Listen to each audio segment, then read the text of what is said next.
Good morning from Panhandle Outdoors, America's only daily outdoor TV show.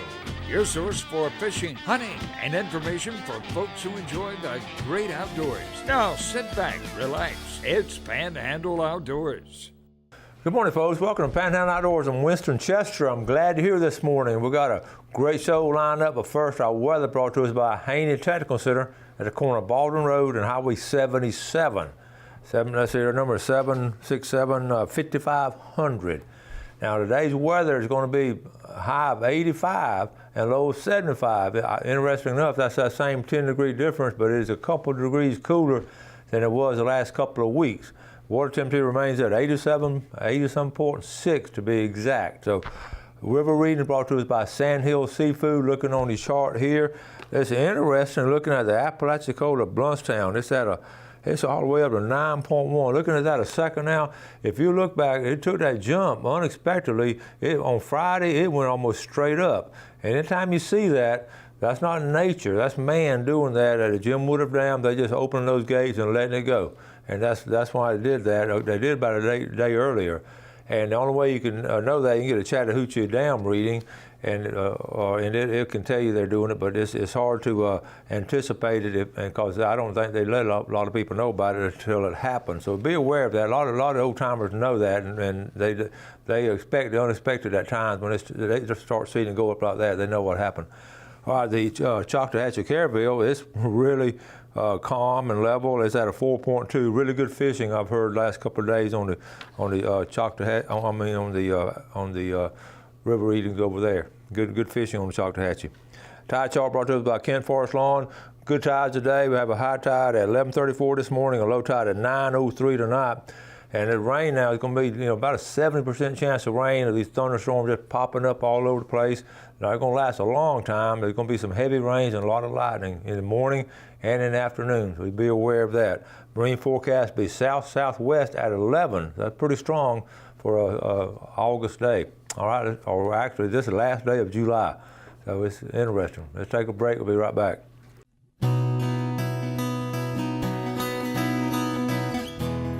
Okay, welcome back, folks. We strive to bring you the very best in outdoor news, especially here in the Florida Panhandle. We go to all kinds of events and all trying to get accurate information, good information that help you enjoy the outdoors here a lot better and more informed about it. And we take pride in our work. So this morning, I talked to my good friend, my good buddy of mine. We probably done more outdoor stuff than anybody. Benny Forehand and I have been doing stuff together since the 70s in outdoors, and he's just a great outdoorsman. And he's the one where I talk about all these scallop trips to take bucket after bucket. It was Benny and I that did that. Well, this past weekend, he went with his family. He loves scalloping, and he and Marcia and his son Chris and his family, they went down to Stenhatchee, had a motorhome and a camper and a boat and everything, and he knows how to scallop now. And I wanted to get a report because that's the big thing now. All the scallopers, a lot of the hardcore scallopers, Carl Andrews and all those guys that know about scalloping, they started a couple of years ago when it started slowing down in St. Joe Bay. They went to Stenhatchee, and it's just abundant scallops down there. I have not been scalloping. I've been down there interviewed people. A lot of people are coming from the Jacksonville area coming over that don't know a lot about scalloping. They're coming over just having a good time and finding scallops all over the place. Well, I was excited to get a report. I knew Benny was going, and I called him this morning to give me an update on it so I can tell the viewers what's going on, because I've been wanting to let y'all know a Stenhatchee report. We're not talking about St. Joe Bay, a Stenhatchee report. He said we did good. I wrote it down. He said we got 6 the first day and 29 the second day. So I'm thinking about buckets or bags, And I said, was that half gallon? Was that 5-gallon buckets or what? He said, no. He said that was scallops. The first day got 6 scallops, the party, and the second day got 29 scallops. That speaks volumes right there. So, and he said everybody in the campground, and he goes around, he and I would always go around the campground and see what everybody else is doing. He said the whole campground's like that, the other campgrounds like that. Hardly anybody was getting in. Some people didn't even have any. So that's a dismal report from Stenhatchee. So if you plan on going, I think I'd cancel that trip. I definitely wouldn't go over there for 6 scallops. So anyway, I just wanted to pass that on to you. That's a first-hand account of what's going on in Stenhatchee. Now, Bill Allen and Greg and them, I think they're over there for a couple of days. I'll get a report from them too, just to validate what we're talking about. But I did want to let you know if you're thinking about doing that. Now, other places like Keaton Beach and all that, I don't know that area that well, but they're getting some down that way, okay? That's the report. Now, a couple of pictures here. Our good buddy, Sonny Lovett, and his beautiful wife, Angela, love to fox hunt. They went to the Elba Fox Pen in July last week, and proud of their number 16, Lovett Sweetie, placed 5th. Now, look at that dog there. Isn't that a pretty dog? And they're doing what they love to do in the outdoors. Richard Cockrell, Panhandle Outdoor staff, taking it here. Jeremy, look at that nice redfish right there. Isn't that pretty? Richard got his Panhandle Outdoors hat on back there. Good job, Richard. And then, okay. All right, and then Ashland's with them too. That's his sister, and that's his 2 kids. That's a nice trip right there. Thanks for sharing that with us. Mexico Beach Marina had their offshore classic this past weekend, and I always like to check the weights on it. I don't know, I was not able to get down there, but I would go in the bottom left-hand corner. I always check out the size of the king mackerel this time of year. And the Green Banana, now that boat, the Green Banana, is a local boat, and it's 34.8 pounds. So that's first place, second place 30 pounds, third place was 28 pounds. So, and anyway, the Wahoo, 57 pounds. That is a nice Wahoo.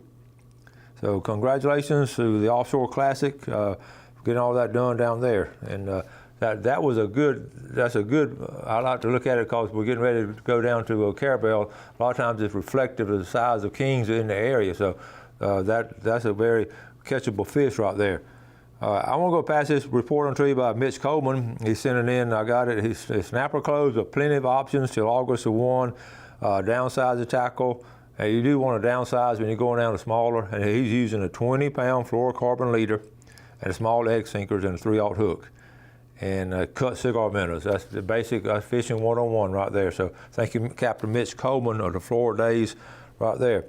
I want to share this with you too. Often I talk about different things going on, not just outdoor things that affect us. And we talked about texting and driving the last year or two. We've really hit it pretty hard. And I told you, if you remember the other day, I said, I'm on a highway or something, especially at 231, and somebody's texting, driving, flying by me, I'm just going to blow the horn at them. And I've started doing that. And this past Saturday, I'd gone up to my property, and I took some catawba worms up there.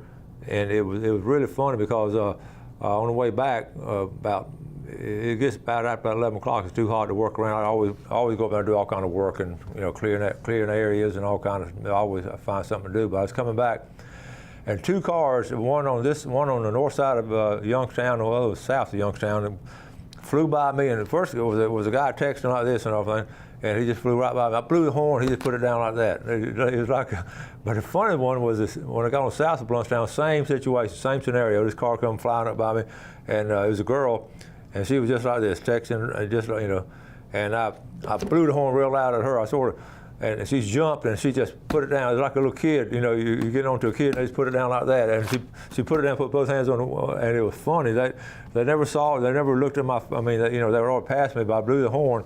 And so I urge you to do that. You get a kick out of it. Also, seriously, it could save their life, could save your life, because we're not going that fast, and I know they think they know what they're doing and controlling all, but it's a problem that's out of control, really. So be aware of that. Also, these things I say about things happening, and it's real life situations. Remember I talked recently about a month or 2 ago. I was talking about the same kind of stuff going on at Crab Island about people just being careless. That's more of a reckless situation over there, where a lot of drinking and other unhealthy activities going on at Crab Island. I said, if you remember a couple of months ago, that people are going to get in serious trouble over there. Well, folks, since I've said that, in the past month, there have been 4 deaths, 4 drownings over there at Crab Island. Now they've hammering it down on them now. They've sort of cut it out, but just be aware of those things, and as outdoorsmen, take sufficient action that you don't be around that kind of stuff. Let's take a break. We'll be right back. Okay, welcome back. Now, don't let me discourage you. If you want to take a family outing down to an area like Steinhatchee or Keaton Beach or something, by all means do that and enjoy the great outdoors. But as an old timer told Benny, he said, bring something else to do with you to entertain you. Bring a book to read or something, or Frisbee or whatever, because you're not going to get that many scallops. But you can still go out camping and those kind of things, so don't let me discourage you. Also, this extended snapper season everyone's talking about, It's not in the Gulf of Mexico. It's on the Atlantic Ocean side. Okay, they are spending like 2-3 day weekends over there in August for extended snapper season, but that's not us. Okay. Now also I mentioned one of the things is being able to catch fresh fish. One of the beauties of being outdoorsman is being able to catch fish and eating it fresh. And I love doing that in all kinds of different ways. I love fried brim, fried snapper. I love the grilled grouper. I love the black and red fish, and especially it's all fresh. And then sometimes you do freeze some. But one of the things I've evolved into is I love, one of my first loves is fish tacos. I just, over the years, have just really learned to cherish a good fish taco, and I'm very careful about where I get them from and all, because I always ask it. In fact, my favorite place of all places over in Mobile, Alabama, is a little restaurant, an old restaurant there in town called Winsel's, and they have a wonderful fish taco. But out here at the beach, there are a couple of beachfront restaurants and all we'll meet people at, or have the kids take them to the beach every now and then, and we'll eat there. I won't call their names, but they had a good fish taco, and they were using, the key to it is find out what kind of fish they put in it. And for a long time, they were using mahi, which is a good fish, but I always ask them ahead of time, because there are some places they were using tilapia. Another place here in town was using tilapia in a fish taco. You don't want that. But I love grouper in my fish taco, but mahi was good too. So recently I was out there at this beachfront restaurant, and it's got a great view and everything, good folks and all, but I always ask the waiter now, what kind of fish you're using? And they told me last time, sir, we've gone to, we're using redfish. And I said, what? He said, yes, sir, we're using redfish, fresh redfish in our fish taco. I said, y'all shouldn't be doing that. I said, the redfish is a game fish. I'm definitely not going to eat it. I'm going to boycott your fish taco. And I said, what happened to mahi? He said, well, it just really got too expensive for us to put in a taco, so now they're using redfish. So always, when you get a fish taco, always go around and ask the waiter, if it's a new waiter or something, a waitress, and they don't know, ask them to go back in the kitchen and find out what kind of fish they're using. They're down in St. George Island, a couple of restaurants down there, really good fish taco, fresh mahi in theirs down there, right there. Last time I was down there, I had one. So anyway, this video, I got a little video on how to put together a fish taco, but what I want you to really look at, this slab of grouper that I put on the grill. That was a big grouper. That was a fresh grouper that we'd caught, and I'd grill some, and I just wanted to make a fish taco, so we put together a special kind of little relish and all to put together on it. So anyway, I think you're going to enjoy it. Then we're going to come back to watch how to make a good fish taco.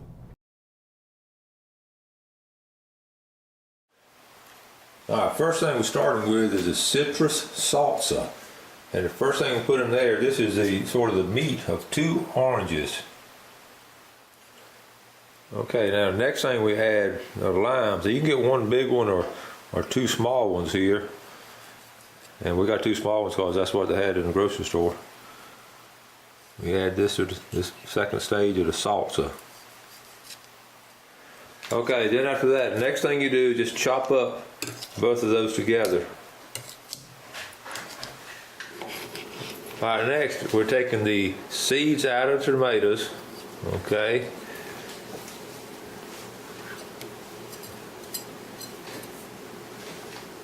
And we'll get them pretty clean. We're going to sort of dice them up. Okay, next thing, Whitney's helping us out here. We're beginning to dice the tomatoes. So cut them like in 3 strips like that and turn them to the side. Doing good, Whitney. So simple, even a child can do it. All right, next we're going to get a jalapeno pepper. Now remember on these, you want to take the seeds out so it won't be quite as hot. It's still going to have a great flavor to it, but that's how you take the seeds out. All right, then you're going to cut these in small pieces and dice those.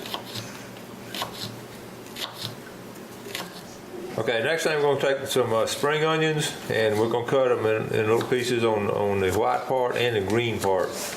You want all of that together. Okay, last thing we do is take some cilantro and chop it up and get 2 tablespoons full, and that will mix it in. That's the last ingredient.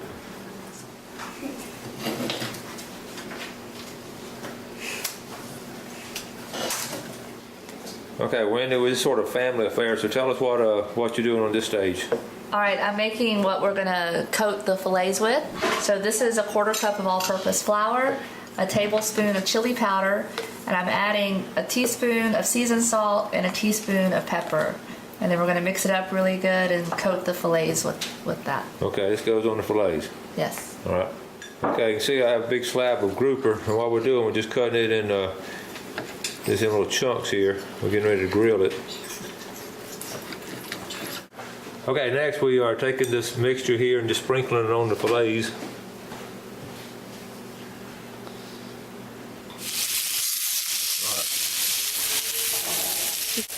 Okay, now we have it out here on the grill, and we put the sprinkle side down, and we sprinkling the other side. So we have Both sides coated. both sides will be coated here. Okay. That's a nice grouper. Now, folks, what we're working on now, we're working on fish tacos. Now, I've never tried this before, but you know, it's never too late to teach an old dog a new trick. So I've cooked them about 5 minutes. I don't have anything fancy on grilling and all, but these are pretty thick grouper. We cooked them on 5 minutes on each side. On this side, I'm gonna flip them over. Cook them 5 minutes on the other side. They actually may do a little bit longer. It may go to like 7 or 8. But it looks good right now.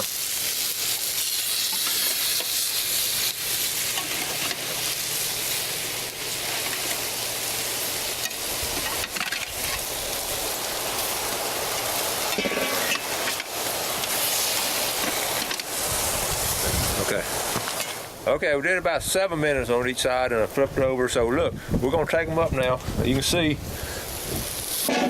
they're in good shape right here.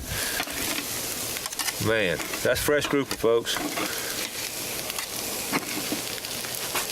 Okay, go ahead. Okay, the last thing we're gonna do, we're gonna make fish tacos. So we're gonna put taco shells on top of the coals and warm them up real good. Okay, here's all the stuff together. Well, here's the grouper, and we have the salsa here, have some grits over here, and the taco shells over here, and some refried beans. So we're gonna all put it together. Got a cheese on top of it, and put salsa on it. It's a work of art.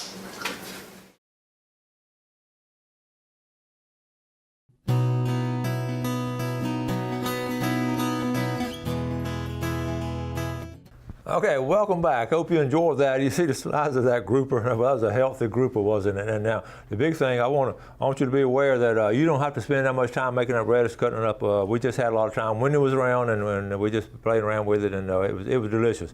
So anyway, try it out. Try to make it on grilled fish. Really good. The fishing game time today brought to us by Blue Water Outriggers in St. Joe, 3:23 a.m. to 5:23, and this evening from 3:45 to 5:45. I did want to show you one item. A lot of times I'm bringing old stuff, and I want to show you this trolling motor. This is one of the original trolling motors. This came out of, I love it because I collect a lot of old Florida stuff, and this was an early trolling motor made over there in Jacksonville.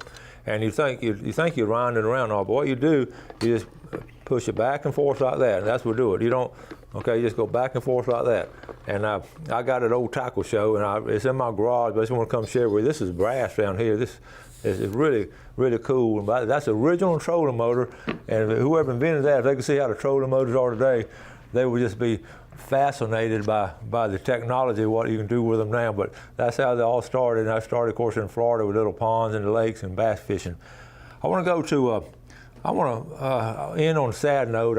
We lost, I say our community and us in particular, family and friends of Andy Weeks. Andy Weeks passed away this past week. I was just shocked. Andy's been on. If you remember, we just did that video last week on him, and we'd gone out and fished together a lot. And here's a picture of Andy. Andy was a gentleman. Andy was a good fisherman, good outdoorsman. He died all of a sudden. And I was in shock when I heard it. I went ahead, and Andy just loved to fish. And the thing about Andy, he was just never. He was always just a friendly guy. He was a true gentleman, true outdoorsman. our condolences to his wife Joyce and all the family. And he was one of the guys that when you go out, like I say, the video was on last week, and he was getting ready to fish the tournament this weekend. And he and I and Guy Terry, his best friend, the three of us are going to fish the Mexico Beach tournament, and we just didn't. Just not going to happen, but I want to give my condolences again. He was such a fine man. He's the kind of guy that, at the end of the trip last time we went, we had all the red snapper and big old scamp. Andy told Guy and I said, "You guys take the fish this time." He didn't want. I said, "No, we'll share it 3 ways." He said, "No, y'all take them this time." That's the kind of guy he was. He was a giving kind of guy. He was fun to fish with. He was a gentleman, and our hearts are broken when we heard about it. It was just so sad to hear that. And we'll find out about his services and all, and let some of y'all know. A lot of y'all, he worked here in the city of Panama City. They lived down in St. Joe Beach. His roots were from Georgia, and it's so typical of so many people around here that love the outdoors. And his name of his boat was the Miss Joyce. He just got that brand new 250 Tohatsu, and we're getting ready to try it out. So, you never know, folks. When my brother passed away, I put a little note on my desk: love your family, and love your friends. Live every day to its fullest, because there are no promises of tomorrow. And that was on my desk for the last 26 years of my teaching career, and I try to live by that motto. So do that. Enjoy your family, enjoy your friends, and live every day to its fullest, and don't put off something. I'm going to do this, I'm going to do that. Go ahead and do it today. Take care of that. Go see that person, or go spend some time with them, because you never know. We're not guaranteed that we'll be here tomorrow. So I just want to end on a sad note, but at the same time, it was a situation where he was such a positive man, and he left a great legacy of loving his family and loving his country and loving the outdoors. So our condolences one more time to the family of Andy Weeks. Now we're going to wrap things up, and we got a big show lined up tomorrow. And always enjoy the great outdoors and do something good today for your fellow man. You have a great day, and God bless. Thanks for watching America's only daily outdoor TV show, Panhandle Outdoors with Winston Chester, featuring hunting, fishing, and other activities and information to help you enjoy the great outdoors. Join us next time for Panhandle Outdoors.